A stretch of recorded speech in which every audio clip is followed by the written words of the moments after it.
Hey, you guys want to see my video? Now let me preface this video by saying that I am not in the market for a Japanese big bore. Nope, perfectly happy with the big red panty dropper down there. But I know that some of you may be. So let's take a look at how we would rack and stack the big brands.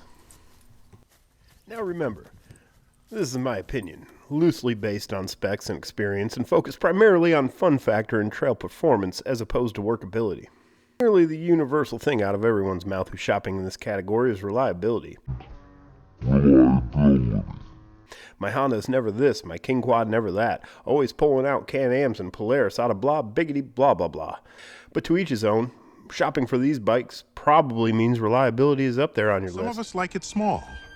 That's fine. Understandable. But I like it big.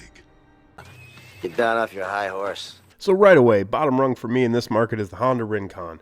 Remember, the Honda's claim to fame is reliability, so this is the right ATV for some people. But an invigorating trail slayer, it is not.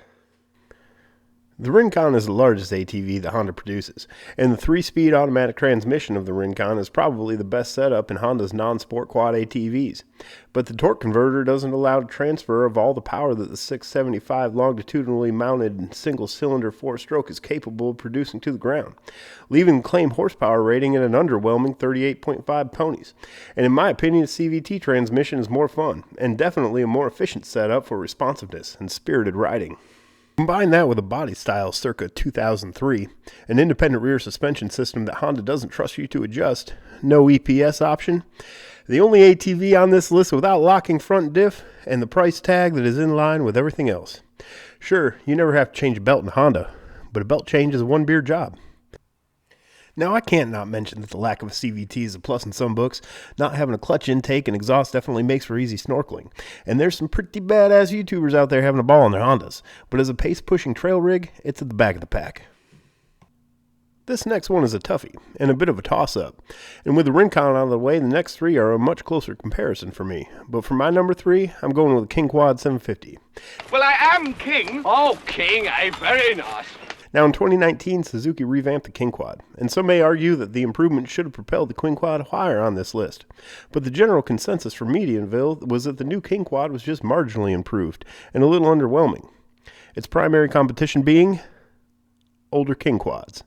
But the look is definitely improved, and to me the King Quad is akin to the missing link between the Grizzly and the Brute Force, at least facially. As far as fun factor and trail performance, the King Quad is miles ahead of the Rincon, and for $300 more than the Rincon, you get a solid CVT 5-way preload adjustable shocks all the way around and EPS. Anyone choosing the King Quad is going to have a solid trail riding rig that probably won't let them down. But first-year revamps do have a tendency to have some kinks. So that's why for me in 2019, King Quad number 3. Numero dos, the beloved Brute Force 750. Definitely the most powerful ATV of the bunch, the Kawasaki 749cc 90-degree V-twin delivers the best performance throughout the entire range. The most obvious drawback is that the Brute Force has been left largely unchanged since its inception in 2005. The last major change, other than cosmetics, was the addition of an EPS model in 2012. Along with that came a chassis update and a few revisions to the suspension. Other than a few magazine articles and their company website, Kawasaki doesn't put a ton of effort into marketing this ATV. That might be a testament to the Brute Force's ability to sell itself, or it could just be laziness. Now, Kawasaki, like Honda, typically takes a don't fix what ain't broke approach to their ATVs, and their motorcycles for that matter, and I don't fault them for that. Fixing a few imperfections here and there and staying the course can make for a solid product. But the brakes are a touch squishy, the suspension is just okay, and the rest of the specs just run typical to the class. One great feature in my opinion is the lever actuated diff lock. It's unique, and with some getting used to, it might be something many of you would really like. With a little tweaking, the Brute Force could be great if Kawasaki put just a little bit more thought into a premium edition Brute Force, giving it some Fox podiums and the 27-inch Maxxis tires found on the Teryx LE version. This would easily be the top ATV in its class. Upgraded shocks would give it the best ride, and the 27-inch tires would make the ground clearance respectable. I personally think Kawasaki should try to find a way to do that while keeping the MSRP south of $11K. God knows they've certainly saved money in the R&D department. Otherwise, the other options out there are going to start looking a lot more appealing. As is, the Brute Force is a solid platform. It requires a little customization to help take it to the lead. And number 1, the creme de la creme. The one for me in this department of the heavy hitters is, of course, the Yamaha Grizzly 700. By now, you know Yamaha went back to the 686 vice a 708 single that had a 3-year run.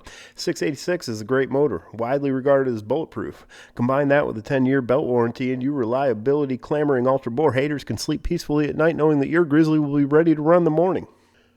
The best thing about the 2019 Grizz is that there are options, all of them now coming standard with EPS. The most notable model of this year is the SE version that comes equipped with a square setup 27-inch Maxxis Zillas, lowered gearing, and a winch. I'm not saying this Grizz will compete with a Highlifter or an XMR, but it is factory ready for some moderate mud, and that's pretty cool. The Grizzly has always been a great trail riding rig, lacking in the bottom end but perfectly peppy in the mid-range. The return to the 686 is also a win in my book. I had the 16 Grizz and was less than impressed. But don't cry for me, Argentina. I'm beyond happy with my unreliable gut tickler.